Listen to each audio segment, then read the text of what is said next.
नमस्कार, आपका वामिका अकेडमी पर स्वागत है।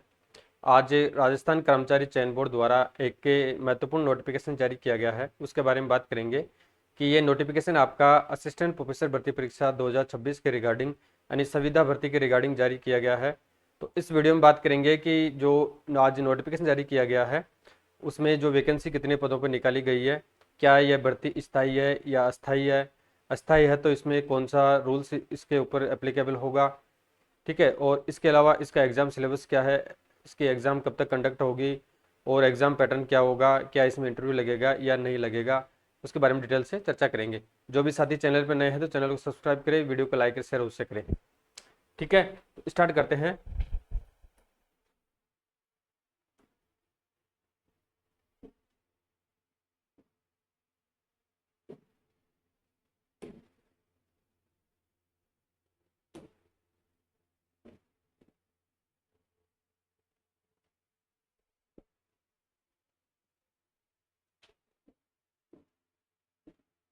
यानी आपका ये विज्ञापन आज राजस्थान कर्मचारी चयन बोर्ड द्वारा जारी किया गया है, जिसमें बता रखा है कि राजस्थान कॉलेज एजुकेशन सोसाइटी के टीचिंग एसोसिएट संविदा आधारित पदों हेतु सीधी भर्ती 2026 के बारे में विज्ञापन जारी किया गया है। तो इसमें फर्स्टली बात करते हैं कि ये जो वैकेंसी जारी की गई है आपकी, वो पोस्टें हैं इसमें 3540 कितनी है, 3540 पोस्टें हैं, यानी बहुत ही ज़्यादा वैकेंसी दी गई है। लेकिन ये वैकेंसी है आपकी संविदा पे निकाली गई है, यानी स्थायी वैकेंसी नहीं है। तो किन अभ्यर्थियों को इस भर्ती परीक्षा की तैयारी करनी चाहिए उसके बारे में बात करते हैं। तो ऐसे अभ्यर्थी जो अभी अनएम्प्लॉयमेंट यानी बेरोजगार है, उन अभ्यर्थियों को इसमें तैयारी करनी चाहिए। यानी जो अभ्यर्थी ऑलरेडी गवर्नमेंट जॉब में है उनको इस भर्ती परीक्षा की तैयारी करने की आवश्यकता नहीं है, क्योंकि आप लोग ऑलरेडी पहले से गवर्नमेंट जॉब में है, ठीक है। तो ये वैकेंसी आपकी संविदा की है। अब इन फ्यूचर में ये वैकेंसी आपकी 5 साल के लिए निकाली गई है। हो सकता है इसमें 3 साल का और आपको और विस्तार दे दिया जाएगा, यानी 8 साल लगभग मान सकते हैं। परमानेंट का तो इन फ्यूचर में डिपेंड करेगा कि आपको परमानेंट किया जाएगा या नहीं किया जाएगा। लेकिन जो अभी वैकेंसी निकाली गई है आपकी 5 साल के लिए निकाली गई है। अगर गवर्नमेंट को आवश्यकता पड़ती है तो 3 साल इसमें और विस्तार कर दिया जाएगा। तो टोटल वैकेंसी आपकी 3540 पदों पे है। तो इसमें अगर सब्जेक्ट वाइज बात करें तो आपका टोटल 32 यानी 32 सब्जेक्ट की वैकेंसी निकाली गई है। कितने की निकाली गई है? 32 सब्जेक्ट की वैकेंसी है। अब यहाँ पे ब्रीफ में देख लेते हैं कि जो आपके सब्जेक्ट कौन कौन सी है। एक तो कंप्यूटर विज्ञान में आपके 58 सीट्स है, इसके अलावा ड्राइंग में 36 है, इकोनॉमिक्स में 121 है, इंग्लिश में 314 है, अच्छी खासी वैकेंसी है। ज्योग्राफी में 365 अच्छी वैकेंसी है, और सबसे ज़्यादा आपकी हिंदी में वैकेंसी दी गई है 393 है, हिस्ट्री में 355 है, ग्रेव होम साइंस में 104 है, पॉलिटिकल साइंस 339 है, लोक प्रशासन में 74 है, संस्कृत में आपका 150 है, और सोशोलॉजी में 185 है, उर्दू में 32 है, वनस्पति शास्त्र में 85 है, केमिस्ट्री में 103 है, मैथ में 90 है, फिजिक्स में आपका 85 है, और फिर आपका प्राणी शास्त्र है उसमें 95 है। एवीएसटी यानी कॉमर्स में 30 वैकेंसी दी गई जो काफ़ी कम है, और बीएडीएम यानी व्यवसाय प्रशासन में आपकी 30 वैकेंसी है, एएफएम में आपकी 30 वैकेंसी है। तीनों सब्जेक्टों में इक्वल वैकेंसी दी गई है, एंड टोटल 90 वैकेंसी है। लॉ में 33 वैकेंसी है, उद्यान विज्ञान में 44 है, कृषि अभियांत्रिकी में 43 है, कृषि अर्थशास्त्र में 43 है, कृषि विस्तार एवं संचार में आपकी 44 है, सस्य विज्ञान में 43 है, पशु विज्ञान में 43 है, और कीट विज्ञान में 43 है। तो और फिर आपके 3 सब्जेक्ट बची है। आनुवंशिकी एवं पादप प्रजनन में आपकी 43 है, और पादप रोग विज्ञान में 43 है, और मृदा विज्ञान एवं कृषि रसायन विज्ञान में आपकी 44 वैकेंसी है। टोटल आपकी 3540 पदों पर भर्ती निकाली गई है। अब इसमें एक महत्वपूर्ण नोट है, ये आपको ध्यान रखना है। इसमें बता रखा है कि राजशेष hiring of man power rules 2023 यानी 2022 में ये रूल बनाया गया था, बाद में इसको अमेंडमेंट किया गया 2023 में। तो 2023 नियमों के अंतर्गत सृजित पदों पर प्रथम संविदा नियुक्ति अधिकतम 5 वर्ष अवधि के लिए अथवा सोसाइटी की अवधि की समाप्ति तक, जो भी इनमें से अर्लियर यानी जो पहले होगा के लिए की जाएगी। यानी आपकी जो ये वैकेंसी है 5 वर्ष तक आपको सेवा में रखा जाएगा। अगर इनमें से सोसाइटी समाप्त हो जाती है तो आपको पहले सेवा से हटा दिया जाएगा, लेकिन सोसाइटी क्योंकि कॉलेजें समाप्त नहीं होगी, कॉलेजें चलती रहेगी कंटिन्यू, तो 5 वर्ष तक आपकी नियुक्ति की जाएगी। तथापि यदि सोसाइटी की अवधि में विस्तार किया जाता है तो सोसाइटी आवश्यकता अनुसार तथा संविदा पर नियुक्ति व्यक्ति की उपयुक्तता का मूल्यांकन करने के उपरांत संविदा नियुक्ति की अवधि को एक बार में देखते 3 वर्ष के लिए बढ़ाने के लिए निर्णय ले सकती है, ठीक है। यानी 5+3 मान सकते हैं, तो 8 वर्ष तक तो मिनिमम आप मान सकते हैं, 8 वर्ष तक आपको सेवा में रखा जाएगा। अब हो सकता है इन फ्यूचर में गवर्नमेंट क्या डिसीजन लेती है। जो भी पहले अगर 95 के असिस्टेंट प्रोफेसर के बारे में बात करें जो यूनिवर्सिटीज़ में लगते थे, कॉलेज में लगते थे, उनको इस प्रकार से भर्ती किया जाता था और बाद में उनको स्थायी भी कर दिया जाता था। लेकिन बाद में आरपीएससी के माध्यम से भर्ती परीक्षा आयोजित होने लगी है स्थायी। अब ये फ्यूचर का सब्जेक्ट है, आपको स्थायी करते हैं नहीं करते, लेकिन जो भी अनएम्प्लॉयड या बेरोजगार व्यक्ति है उनको इस भर्ती परीक्षा की तैयारी जरूर करनी चाहिए। ठीक है, तो ये जो राज्य सेस का हायरिंग रूल देख चुके हैं, और आवेदन प्रक्रिया आपको ओटीआर के माध्यम से करनी होगी, यानी जो भी इंपॉर्टेंट टॉपिक्स है उसके बारे में बात करेंगे। यानी एसएसओ आईडी के माध्यम से आपको ओटीआर के माध्यम से ऑनलाइन करना है। और टीचिंग एसोसिएट सुविधा आधारित रिक्त पदों को वर्गवार आरक्षण निम्नानुसार है, यानी जो भी सब्जेक्ट दे रखी है इसमें आपके 32 सब्जेक्ट्स है, जिनका प्रत्येक कैटेगरी वाइज इसमें डिवाइडेशन या वर्गीकरण कर रखा है कि कितनी कैटेगरी में कितनी पोस्टें हैं। नेक्स्ट बात करते हैं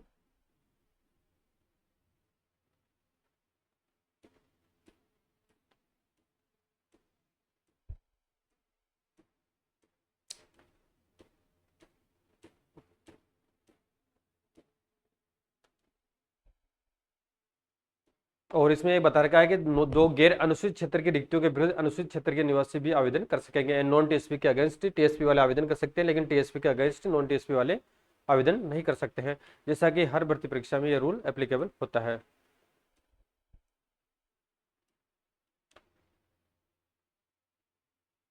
नेक्स्ट देखिए इसमें, अब ये महत्वपूर्ण है आपके लिए, यानी जो जैसे ही आपका नियुक्ति होगा, नियुक्ति होने पर आपको जो सैलरी दी जाएगी वो प्रतिमाह कितना दिया जाएगा, 28,850, कितना, यानी लगभग 29,000 मान सकते हैं।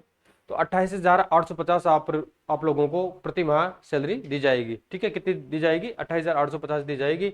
और इन फ्यूचर में सरकार जो कॉन्ट्रैक्ट से हायरिंग रूल्स है 2022 अमेंडमेंट 2023 में होता है इनका, तो इसमें समय समय पर आपको इंक्रीमेंट भी दिया जाएगा, यानी आपकी सैलरी में वृद्धि होती रहेगी। लेकिन इस पोस्ट के अगेंस्ट देखें तो ये सैलरी काफ़ी कम है, लेकिन ये गवर्नमेंट का डिसीजन है। यानी सभी जो भी आपकी 32 सब्जेक्ट की पोस्ट है असिस्टेंट प्रोफेसर की, उनमें सेम सभी प्रोफेसर को सेम सैलरी दी जाएगी। विशेष नोट है इसमें, राजशेष hiring of man power rule 2023 में वर्णित प्रावधान के अकॉर्डिंग प्रस्तावित संविदा पद पर नियुक्ति स्वीकार करने वाले अभ्यर्थी को संविदा अवधि के दौरान राज्य सरकार द्वारा समय समय पर निर्धारित दरों के अकॉर्डिंग मासिक स्थिर पारिश्रमिक यानी फिक्स्ड रेम्युनरेशन देय होगा, यानी सरकार जो भी अमेंडमेंट करती है उसके अकॉर्डिंग आपको सैलरी दी जाएगी।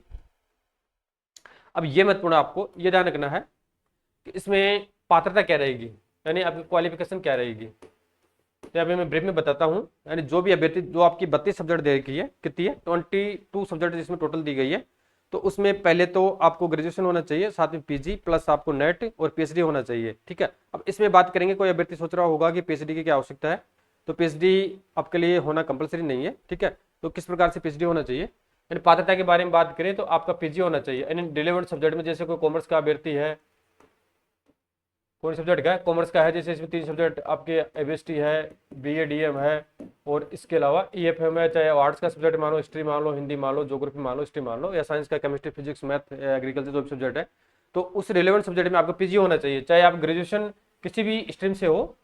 ठीक है, तो आपको पीजी होना चाहिए रिलेवेंट सब्जेक्ट में, और साथ में आपको 55% कितना, 55% आपकी पीजी में होनी चाहिए। कितनी होनी चाहिए, यानी 55% आपके पीजी में कंपलसरी है इसमें, यानी 55% आपका होना जरूरी है, 55%।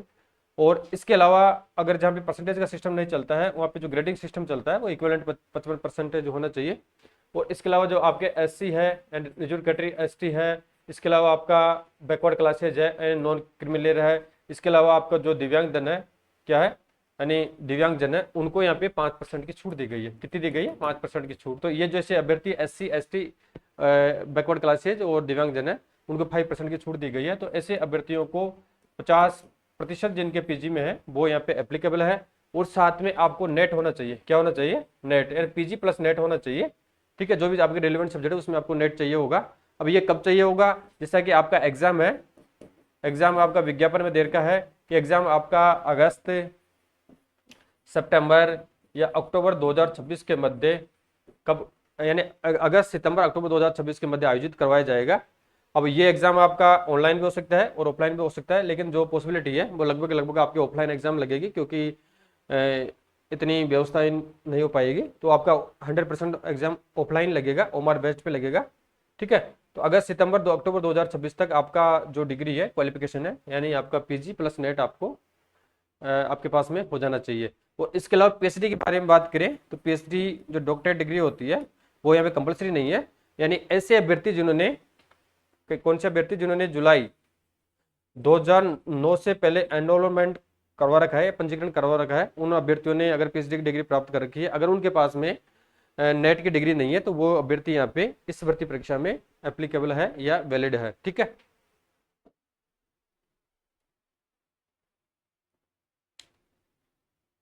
और इसमें बात कर चुके हैं कि जो व्यक्ति पाठ्यक्रम के अंतिम वर्ष की परीक्षा में उपस्थित हुआ है या सम्मिलित हो रहा है, जो इन नियमों में उल्लेखित पद के लिए शैक्षिक योग्यता की आवश्यकता है या सीधी भर्ती के लिए उक्त पद के लिए आवेदन करने के लिए पात्र होगा, लेकिन वह उसे उपयुक्त चयन एजेंसी को अपेक्षित शैक्षणिक योग्यता प्राप्त करने का प्रमाण पत्र प्रस्तुत करना होगा। यानी एग्जाम से पहले पहले आपके पास में डिग्री हो जानी चाहिए।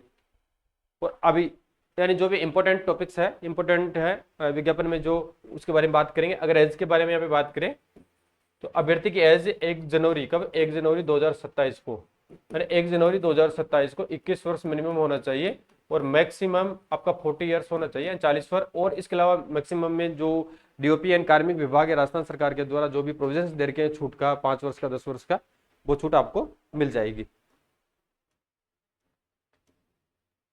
और पंजीयन शुल्क आपको किस प्रकार से करना है, और परीक्षा आयोजन के बारे में हालांकि बात कर चुके हैं, पुनः देखते हैं कि बोर्ड द्वारा टीचिंग एसोसिएट सुविधा आधारित पद के उक्त पदों पर भर्ती परीक्षा संभावित माह, यानी एग्जैक्ट डेट नहीं बता रखे लेकिन संभावित है, अगस्त सितंबर अक्टूबर बता रखा है, लेकिन आप अक्टूबर 2026 मान सकते हैं। अगस्त सितंबर अक्टूबर 26 में कंप्यूटर आधारित यानी सीबीटी या टैबलेट आधारित परीक्षा, टीबीटी या ऑफलाइन ओमार्स सीट आधारित परीक्षा आयोजित करवाई जाने प्रस्तावित है। परीक्षा के दिनांक में परिवर्तन करने का जो अधिकार है बोर्ड के पास सुरक्षित है। तो आपकी एग्जाम जहां तक पूरी पॉसिबिलिटी है अक्टूबर 2026 में लगेगी, और ये ओमार बेस्ड लगेगी, ऑनलाइन नहीं लगेगी। ठीक है, ऑफलाइन आपकी एग्जाम कंडक्ट होगी। और जो परीक्षा होगी आपकी वो कई चरणों में आयोजित होगी, यानी जो जीके का पेपर लगेगा आपका, जीके का सभी सब्जेक्ट का एक दिन लगेगा, और बाद में जो आपकी कंसर्निंग सब्जेक्ट है उनका जिस प्रकार से राजस्थान लोक सेवा आयोग द्वारा एग्जाम का आयोजन करवाया जाता है उसी तरीके से, सेम तरीके से आपका एग्जाम कंडक्ट होगा, यानी 10-15 दिन में आपकी एग्जाम कंप्लीट हो जाएगी। नेक्स्ट बात करें इसमें,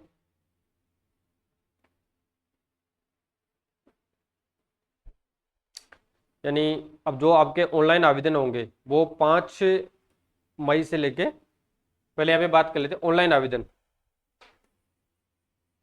ऑनलाइन आवेदन है आपके, ऑनलाइन एप्लीकेशन,